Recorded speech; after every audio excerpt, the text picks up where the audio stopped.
Hola a todos, mi nombre es Katarzyna Duniborkowski, soy directora de Tax and Legal de PwC Perú. Hola a todos, mi nombre es Gabriela Aro, directora de Tax and Legal de PwC Perú. Bienvenidos a un episodio más de InFocus, el podcast donde semanalmente desarrollamos las normas y jurisprudencias más importantes en materia tributaria y aduanera y también analizamos las normas legales y noticias más importantes y su impacto en las empresas. Hola Gaby, ¿cómo estás? Bien, Katy, después de tiempo nos reunimos nuevamente para comentarles algunas novedades tributarias. No ha habido tanta producción legislativa. Es cierto, nos hemos ausentado una semana por vacaciones mías, por temas, vacaciones tuyas, ¿no? Es verdad. Así que nada, estamos aquí de nuevo con toda la fuerza para contarles las novedades. Como dices, no hay muchas. Hay un informe, Gaby, que ha dejado sin efecto a otro. Es un informe referido a las inmobiliarias y a los negocios preoperativos que ellas pueden creer estar haciendo, que tienen un tratamiento tributario específico. Y bueno, este informe viene a cambiar lo que la SUNAT sostenía en otro, valga la redundancia, y se alinea con lo que señala el Tribunal Fiscal. ¿Nos puedes contar un poquito más? Sí. Ahora en diciembre, la SUNAT ha publicado un informe que es el 110-2023, que lo que hace es cambia de criterio sobre qué cosa debe entenderse como un gasto preoperativo por expansión de actividades. Y un poco para ponerlos un poquito en contexto, primero, ¿qué cosa es un gasto preoperativo por expansión de actividades y por qué es importante calificar a un gasto como preoperativo o no? La ley del impuesto a la renta te permite, ¿no es cierto? En el artículo 37 te permite una serie de gastos que son deducibles, te lista una serie de gastos que son deducibles para la determinación del impuesto a la renta. Y habla en uno de sus incisos respecto de los gastos preoperativos y expansión de actividades.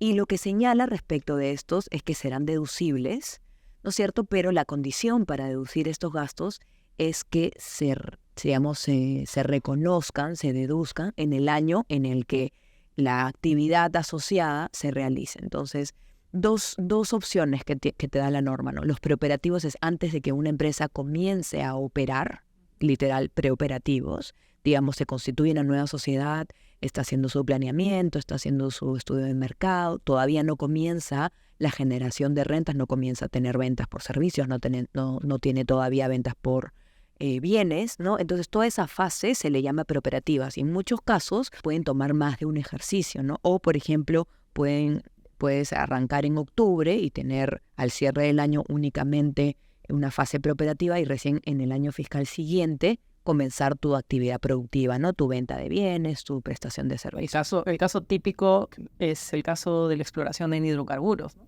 Claro, y eso tiene un régimen especial, ¿no es cierto? Sí, tienen un régimen especial, pero efectivamente... Claro, uno se dedica, Exacto, se dedican a explorar hasta que, si tienen suerte, explotan, ¿no? Y a partir del momento de la explotación, efectivamente, todos esos gastos preoperativos se convierten en deducibles para fines de impuesto a la renta. Claro. Un poco, Esa es la primera forma, pero tú decías que había un... Claro, pero también hay otra que es justo la que tiene que ver con lo que se discute en el informe, ¿no? O sea, se reconoce también a nivel legislativo otro tipo de gastos preoperativos que son aquellos que son por expansión de actividades, ¿no? ¿Y qué cosa implica una expansión de actividades? Es un negocio nuevo, ¿no? Dentro de una empresa que, por ejemplo, ya podría estar operando, tiene una línea de negocios clara, vende un tipo de productos, usa una serie de maquinaria y decide, dentro de la misma razón social, entrar a un nuevo negocio.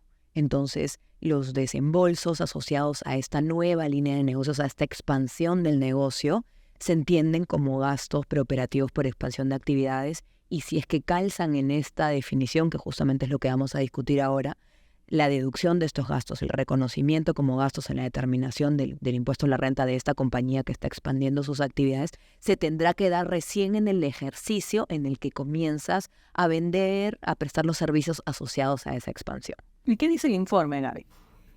Entonces, regresando al informe, ¿no? ¿Qué cosa había dicho en el 2016 la SUNAT? Había dicho que los gastos de venta y los gastos administrativos en los que incurría una inmobiliaria para ejecutar un proyecto de inmobiliaria de una construcción que aún no había terminado, calificaban como un gasto preoperativo por expansión de actividades. ¿Qué es lo que decía? que como la inmobiliaria estaba teniendo una nueva unidad inmobiliaria, un nuevo edificio, todos los gastos de venta y administrativos durante ese periodo, ¿no?, antes de que se inicie la construcción, no eran deducibles, sino hasta el momento en el que vendas las unidades inmobiliarias, ¿no? Entonces, eso que suponía que los años en los que hacías esos desembolsos no los podías reconocer como un gasto y tenías que diferirlo, ¿no? Un poco lo que hizo la SUNAT fue darle contenido a lo que ella entendía por gasto preoperativo por expansión de actividades, ¿no? Y lo que decía es que esto era para desembolsos necesarios para abrir una nueva instalación o lanzar nuevos productos, procesos o proyectos. Pero como tú sabes, el tribunal estaba diciendo lo contrario. El tribunal fiscal, cuando casos similares llegaban, ya tenía varias jurisprudencias que decía que los gastos preoperativos, que no cualquier nuevo proyecto era un gasto preoperativo, tenía que ser algo de distinta naturaleza, tenía que ser otras características, ¿no?, distinto a lo que ya venía desarrollando. En el caso de las inmobiliarias lo que pasaba es que yo hago un edificio y luego volteo, hago otro. No es que estoy expandiendo mis actividades, sigue siendo mi misma actividad, el mismo giro, simplemente que es otro edificio, ¿no? Y entonces ahora lo que la administración tributaria nos dice, como sabemos los informes son de obligatorio cumplimiento, es que estos gastos no califican como gastos preoperativos, sino que son gastos normales. Claro. ¿Qué es lo que hace la SUNAT en este informe de diciembre del 2023? Agarra y dice, el Tribunal Fiscal viene diciendo esto. Lo primero que hace es reconocer el criterio del Tribunal Fiscal, lo primero que hace la SUNAT es reconocer el criterio del Tribunal Fiscal que ya venía emitiendo en distinta jurisprudencia, es decir, una visión más restrictiva de lo que es una expansión de actividades, ¿no? Que son emprendimientos económicos nuevos, diferentes, de distinta naturaleza y características, ¿no?, o incurridos para una nueva unidad de producción distinta a las existentes con el objeto de lograr una nueva línea de negocio. Entonces reconoce este criterio de SUNAT, reconoce este criterio del Tribunal Fiscal en varias jurisprudencias y toma nuevamente ese criterio. O sea, si por ejemplo una inmobiliaria construye un nuevo edificio distinto a los que ya está vendiendo, eso no es una actividad expansiva. Exacto. Pero, por ejemplo, si la inmobiliaria decide ampliar su objeto social y, no sé, vender autos, por decirlo de alguna manera, esos sí serían gastos, los relacionados a ese negocio antes de que se empiece a desarrollar, serán gastos preoperativos. Sí, porque eso calzaría en la definición de una actividad nueva, diferente o de distinta naturaleza y características, ¿no? Entonces, la SUNAT se pronuncia nuevamente respecto de justamente los gastos de venta y administrativos de una inmobiliaria. Lo que dice es, si tú estás haciendo lo mismo, solamente nuevas unidades respecto de lo mismo, la misma actividad que tienes, que son edificios familiares, venta de construcción de edificios familiares o similares, ¿no? Todos los gastos que vas incurriendo en ese mismo momento deben deducirse porque no estás en una fase preoperativa de expansión. Entonces, claro, lo que puede pasar en algunos casos es que tengas gastos y no tengas ingresos porque estás desarrollando una nueva unidad y no tienes ingresos contra qué computar esos gastos y claro, podrías estar acumulando pérdidas, ¿no? Pero básicamente lo que dice esto no es expansión y por tanto no hay justificación para diferirlo. Y finalmente lo que hace el informe de SUNAT es dejar sin efecto el informe del 2016 que decía lo contrario. Gaby, este informe cambia de criterio. Pasa de un criterio A a uno B. Como tú bien nos has explicado, ha pasado a considerarse que esos gastos no son preoperativos, sino que se deben deducir en el ejercicio en el cual ellos se incurren en realidad. Es el mismo momento del devengue. Entonces, ¿qué pasa con las empresas que siguieron el criterio de la administración tributaria y difirieron el gasto cuando debieron haberlo considerado en el ejercicio en que incurrían? Y por ende, pues tienen un gasto en un ejercicio posterior al momento al gasto en que se incurrió. Yo creería que en ese supuesto, pues la administración tributaria, en caso que llegara a fiscalizar a alguno de estos contribuyentes, debería tener el criterio del artículo 170, ¿no?, de no aplicar sanciones, ni intereses, ni la actualización en función al índice de precios al consumidor en caso que considere que haya una deuda tributaria, ¿no? Por ejemplo, en el caso del ejercicio diferido, vas a tener un gasto mayor y por ende un impuesto a la renta menor que el que te correspondía. Entonces la administración tributaria, si bien es cierto que te puede cobrar el impuesto, no te puede cobrar ni los intereses sobre ese impuesto, ni la actualización del índice de precio al consumidor, ni las multas que se pudieran generar como producto de este cambio de opinión de la administración tributaria. Alegando, ¿no?, a una dualidad de criterio, sí, podría ser, porque eso se aplica cuando hay una dualidad de criterio y claramente habían dos criterios en ese momento, ¿no?, que eran el del Tribunal Fiscal y el de la SUNAT. Efectivamente. Ahora, otra cosa, ¿no? ¿Qué cosa deberían hacer los contribuyentes, ¿no?, que han tenido eso? Revisar los años pasados y ver si es que, por ejemplo, si es que adoptaron el criterio de SUNAT anterior, el del 2016, considerando este nuevo, pueden evaluar de repente una rectificación, si es que reconocer el gasto en el ejercicio en el mismo en el que se incurre le puede generar una devolución de impuestos porque en ese momento se pagó más o se pagó de menos, ¿no? Creo que sí toca mirar los años no prescritos, obviamente evaluar si te conviene o no en términos de prescripción y ver la posición, ¿no?, de cada compañía, porque lo cierto es que esto no supone para todos lo mismo. No quiere decir que todos han pagado de más impuestos o que todos han pagado de menos, como se puede haber dicho. No, dependerá de la posición. Lo que tú tienes que ver es por ejercicio. ¿Tuviste ventas? ¿Tuviste desembolsos? ¿Cuántos ejercicios has tenido sin ventas? O por el contrario, puedes haber tenido ventas. Y respecto de gastos en el pasado, ¿no? No todas las posiciones de las inmobiliarias van a ser las mismas, ¿no? Y yo creo que hay que analizarlo con calma, porque como bien dices, podría llegar a ocurrir un supuesto en el que el ejercicio corriente, donde debiste haber reducido el gasto, prescriba y no prescriba el siguiente ejercicio, ¿no? Entonces tú tendrías derecho a solicitar la devolución y tendrías que pagar el impuesto a la renta en el siguiente ejercicio. Entonces, como tú bien dices, hay que revisar cada una de las posiciones y ver qué hacer, ¿no?, en este caso en concreto. Un comentario final es que lo que hace este informe SUNAT, si bien aterriza el caso específico de las inmobiliarias, sí define qué cosa debe entenderse como gasto preoperativo por expansión de actividades. Entonces es posible tomar esa definición para cualquier otro rubro, ¿no?, en donde se esté discutiendo si es que los desembolsos que yo hago son efectivamente para una expansión o no lo son. Creo que es importante mencionar que no es el concepto general que aplica para cualquier industria. Efectivamente, creo que eso es muy, muy importante porque si bien es cierto que este informe refiere a las inmobiliarias, el criterio es para todos.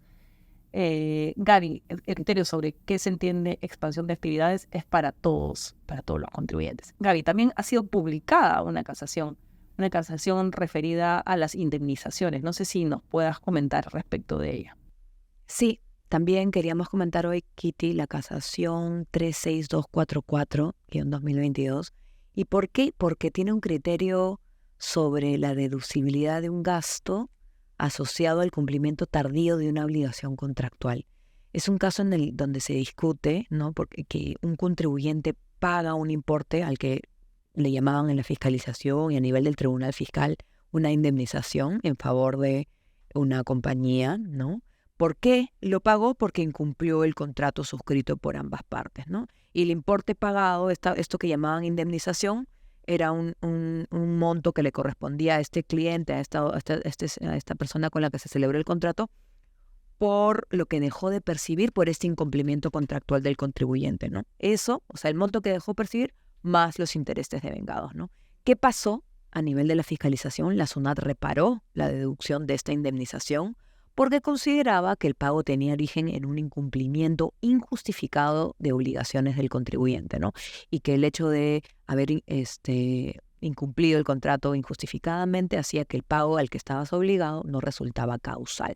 Qué interesante, ¿no? Y entiendo que el Tribunal Fiscal le da la razón al contribuyente y la Administración Tributaria impugna, ¿no? Y llega hasta la Corte Suprema. Exacto, ¿y la Corte Suprema qué dice? Dice que lo primero es que reconoce que este contrato establecía cláusulas por cumplimiento tardío, por incumplimiento contractual, ¿no? Y que si incumplías tardíamente tenías que pagar intereses y que si tenías el cumplimiento contractual, ¿no?, se resolvía el contrato, ¿no?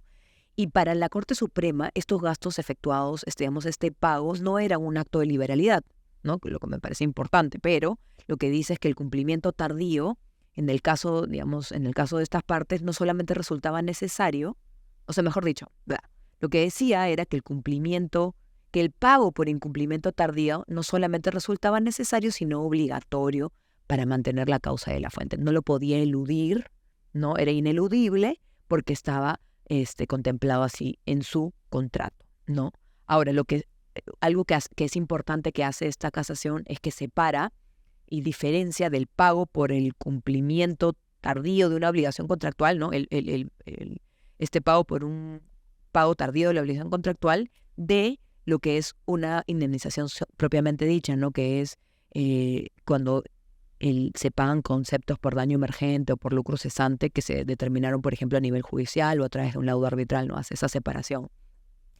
Pero acá lo peculiar y desde mi punto de vista no justificado es que la Corte Suprema señala que el pago de este importe por incumplimiento tardío sí es válido, digamos, lo que el monto específico que debía de pagar era deducible, pero no los intereses por pago tardío. ¿Por qué? Porque la deducción únicamente debe hacerse respecto del monto que originalmente se debió pagar, sin considerar los intereses por el tiempo transcurrido, porque el cumplimiento tardío es imputable, digamos, al contribuyente y no es causal. Ahora, la casación no lo hace así de claro, no simplemente hace todo un análisis de por qué el cumplimiento por pago tardío, el pago por el incumplimiento es deducible, pero no el interés, como si dijera, porque no lo dice expresamente, que no tenías por qué pagarlo tarde. Dice que lo pagas tarde por voluntad del contribuyente, ¿no? Un análisis subjetivo que creo que no viene al caso y no hace la diferenciación respecto de qué cosa es causal o no, ¿no? Muy interesante, Gaby, lo que comentas. También es importante mencionar que no es un precedente de observancia obligatoria, pero en todo caso hay que tenerlo presente para nuestros análisis de situaciones en las que el contribuyente tenga que pagar algún tipo de indemnización o algún tipo de pago como producto, pues, de... Exacto, un cumplimiento contractual. Sí, lo cierto es que ahí hay, por lo menos a nivel de Corte Suprema, hay varios criterios, creo que sería importante uniformizarlos. Me preocuparía que sean en este sentido. Lo cierto es que... Claro, no es el único criterio, hay criterios contrarios. Sí. Importante mirar, como dices tú, qué pago, a título de qué lo pago, por qué lo pago, para evaluar si es que tendría yo algún riesgo, ¿no? Frente a SUNAT que me lo considere como no deducible. Exacto. La SUNAT, tanto y en la Corte Suprema y en el SUNAT, entran al detalle de si yo quería incumplirlo, si incumplí voluntariamente, ¿no? Eso creo que es algo que hay que prestar atención cuando evalúo la deducibilidad de un determinado monto que paga un tercero, ¿no? Por más de que para mí es efectivamente un gasto, una disminución de mi patrimonio, a ojos de SUNAT, la Corte Suprema, el Tribunal Fiscal no necesariamente lo será así.